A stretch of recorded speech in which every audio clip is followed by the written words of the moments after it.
meillä on taas yksi leima kortissa ja enää puuttuu tää maalileima, mutta pitäisikö käydä Suomessa taas kertaalle. Näin. Nyt ollaan Suomessa. Let's go to Sweden. Now we're in Sweden.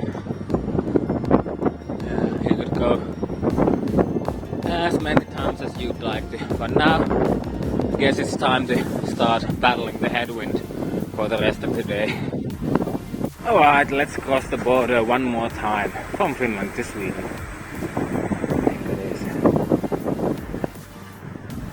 Welcome to Sverige. I guess this used to be old customs. Didn't see much use after that. I don't know when. And then there's a border golf. Hit your balls over country borders. Boing, boing, boing. Ihanaa vastatuulta tiedossa. No, mennään nauttimaan siitä. Sehän on Pekka täältä vastatuulivuorosta terve. Eikö puurtamista? Alkaa tuntua oikean puolen polvesta ja jalkapohjassa johtaa, ne ei uskalla kuuntatakaan sitä. Ei yhtään. Koska sen, jos jonkun mä oon oppinut, että jos polvi yrittää sulle sanoa jotakin, niin sitä pitää kuunnella. Niin. Te ette varmaan saa mitään selvää tästä, kun tää tuuli on niin kova. Teistä. Ei milläkään teeskennellä, että tää kivaa.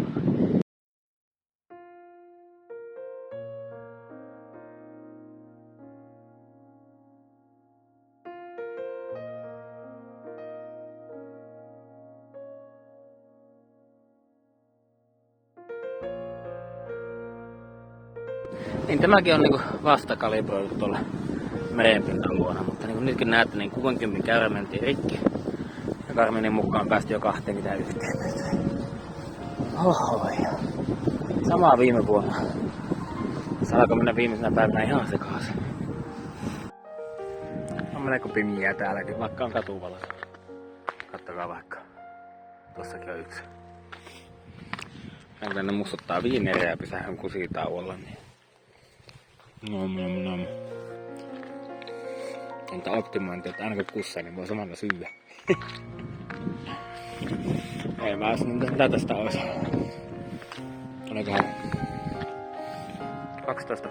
12-13 kilsaa Övertornea. Otin huoneen sieltä itellä aamiaisella. Kattoo mihin aikaan jaksaa herätä, kun vähän kysymysmerkkinä noin. Tässä on pieni pelko, että akillesjänteet ja polvet saattaa vihottaa mielensä. Pahoittaa mielensä, mutta katsoo nyt, se selviää huomenna aamulla. Riippuu totta kai vähän säästä ja muusta, mutta tästä Evertorneesta eteenpäin ei ole ihan hirveästi palveluita.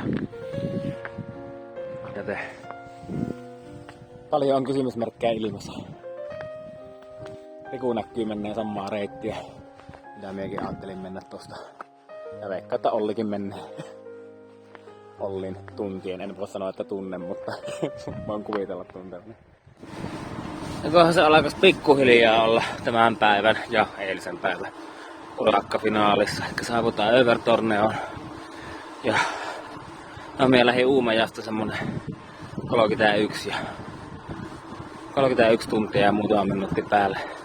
Kuvitellen, että siinä olisi semmonen hyvä sauma ajaa. Sittenhän mä olin parinkymmenen päästä niin 2 tuntia paikallaan kaupassa pitämässä sajetta. Ja muutenkin aika pitkiä taukoja pittiin siinä yön mittaan.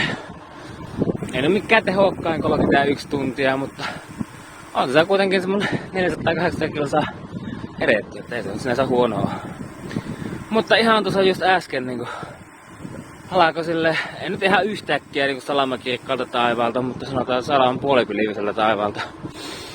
Niin alkoi sattua taas perseeseen niin maan helvetisti, että onneksi ei tarvi mennä niinku enää juuri yhtään pidemmälle, kun pari kilsaa enää. On kovasti tässä arponut nyt sitten, että minkälaisia etappeja sitä tekisi sitten, että on kuitenkin vasta keskiviikko. No sit kokonainen torstai, perjantai ja kokonainen lauantaikin olisi vielä käytettävissä. Ja matkaa olisi semmonen 410 kilsaa, niin se on vaan 137 kilsaa per päivä. Ottais sille ihan kunnolla rauhallisesti ja säästelis persettä ja olisi valoisa aikaa. Sekin olisi ihan mielenkiintoinen kokemus semmonen. Taas sitten vois vaan nukkua pitkään ja lähteä vähän myöhään ja ottaa helvetisti evästä mukaan ja katsoa ehtisikö johonkin ensimmäiseen kauppaan jossakin 150 kilsan päässä vai missä onkaan. Jos ei, niin sitten ei. Ja ajaa yö yli. Ei kyllä oikein kiinnosta se yö yli ajaminen. Sitä on tullut jostain kumman syystä nyt tässä ruuhkassa tehtyä aika paljon jo. Eka yö yli ja heti samalla silmillä putkee vielä toinenkin yö tonne aamu 7 saakka ja sitten ne huonot 2 tunnin unit ja sitten siitä pikkutorkuilla aamu 5 vielä painettu ja sitten ne vielä tämäkin. Ei varmaan yhtään haittais, jos Pekka välillä vähän nukkuskin. Vai mitä ootte mieltä? Katsotaan mitä täältä löytyy. Kauppa on vielä auki. Ehittiin kuitenkin tänne. Kello on 21.04, eli ei tullut lopulta edes kiire. 10 pitäisi olla ton kuupi auki.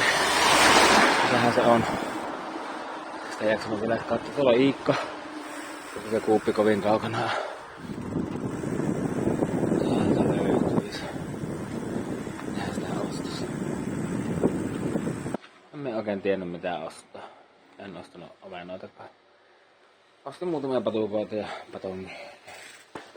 Nyt etsimässä majoitusta. Toivottavasti ei kerkeä tulla horkka tästä. Ihan pyökaista menee tälleen tästä.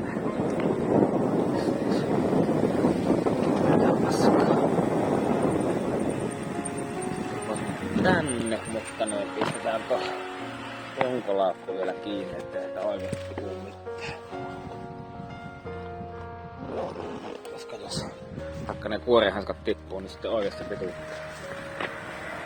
Aika tärkeää. Tänne ja otetaan vielä pikkumuutka täältä. Eikä me nyt suoraan mennään. Onpa sulan kapia kujaa. Vähän valunut soraakin tänne. Täällä näyttää ilmanvaloja. Ei miltään. Ei paljon ainoa mun ilmanvalot näy tässä kameralla tällä laajakulmalla. Jos menisikin vaan nukkumaan tohon lastauslaiturille pivakkiin. Ei kyllä oikein hirveästi ilmasta se nyt. Tuollahan se on. Onkohan täällä muita pyöräilijäisiä? Ei ole hirveästi vaihtoehtoja kukaan voi olla, jos joku.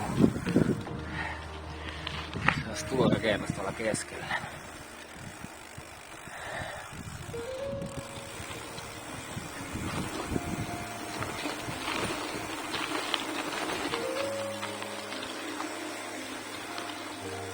Bed and breakfast. Tämä näin. No ja siellä on vielä koodi-ikkuna ja pyöritään vielä pikkusen ympäri, että saa varmasti tuo 481 kilsaa täyteen. Eiköhän se oo siinä. Kertoo, että me saadaan täältä jostakin. Päästään johonkin huoneeseen. Mistähän mä levän oman huoneen? No mikä jätkä? Tossa on avaintaulu. Hienoa. Kappas. Kuka se täällä on ollut kanssa? Pekka pääsee tähän. Onkohan se Ollekin huomannut, että tälläkin tullut kasihuone. Kerros 1. Onkohan se ylhäällä? Vai miten tää toimii? On varmaan kompotten plan 1 ja pankaa. Minkälainen huone täältä löytyy sitten? Aivan kelepo. Kelepo perushuone. Vieläkin mahtuu hyvin tännekään pakkassa pyörään. Täällä on. Moro! Katsotaan onko täällä niin. On hiusten kuivaaja on täällä niin kuin mä pyysin. Täällä oltiin yötä bed and breakfast Övertornio. Meinas mennä vähän pitkäksi, kun vähyitte illalla niin, että unohdin pistää herätyksen.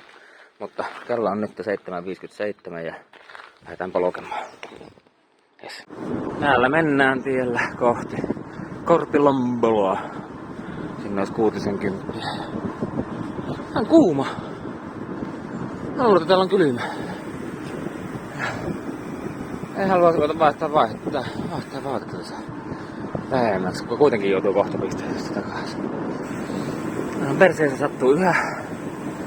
Eikä ne polovia äkillisiä ne oireut ole mihinkään kadonnut, mutta ei ne kyllä yhtään pahempiakaan. Ei ne siis niinku... Ei satu. Ei ollenkaan. Mutta semmonen pieni aavistus on, että jotakin voisi olla joskus sieltä tulossa. Ja pitää olla tarkkana niitä suhteen. Yllättävän pitkään siinä meni, että näkee reissuilla ekat porot. Sinne ne juoksee ihan niinku olisi kuin hätää. Pari hirveähän tosiaan tuli nähtyä kyllä. Aika läheltäkin komeita otuksia. Tää on kuuma, muuten vaihtaa buffia kevyempää. Tässä mä sitä ajaessa vaihan. Nyt on jo kevyempi buffi päässä.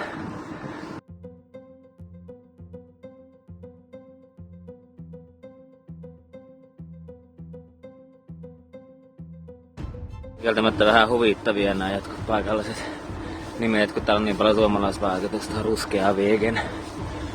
Mutta varmaan se on ruottalaisille ihan sama kuin joku Fagerholm-tie tai joku vastaava. Siinä on ruskea vegan. Ja on nimikylttiä edes. Oho ja... No täällä on ihan nättiä. Se on äsken kyllä paljon nätimpää kuin mitä tässä. Mutta sitäpä ette nähdä nyt. Lälläslää. Nyt on niin poljettu 44 kilsaa ja yhteensä pysähdyksessä 346, joka sisältää 2 vessataukoa. Ensimmäinen oli, arvatkaas vaan kuinka pitkä, no 1,53. Niin sehän meinaa, että toinenkin oli 1,53. Ja tässä kaivonkohan mä jotakin sillä ekaa vessatauolla repuusta, en muista, mutta nyt minä kaivoin sämpylän ja kerkesin syyäkin sitä siinä samalla vähän siihen. Sitten taas poletaan. Mulla olisi enää vajaa 20 Korpilomboloon. Ei siellä mitään oo, mutta onpahan tommonen kiva henkinen välietappi. Oho, liikennettä. Ei oo montaa autoa tullut tällä tiellä.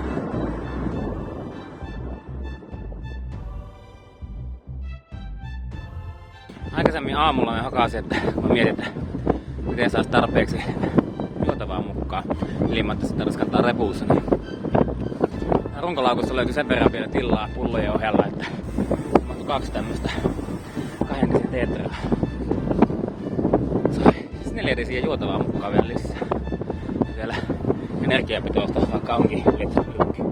Tullaan ihan just jonkun 5-6 kilsan päästä Korpilomboloon. Sehän taitaa ollakin kauppa. Käyn kattoo. Tervetuloa Korpilomboloon. Ihan miten haluat sen itse sanoa. Ja täällä tosiaan pitäisi olla kauppa, jospa sieltä saisi vaikka 2 desiä mehua ja vähän vettä. Riittäisiköhän se? Eikä sillä pärjää seuraavaan paikkaan. Mä ostan jonkun pullaa tai patukakin ostajissa. Niikseen tulee.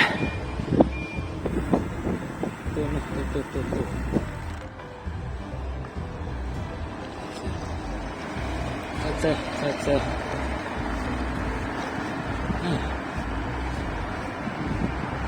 Täällä on kauppa ja täällähän on myös Olli.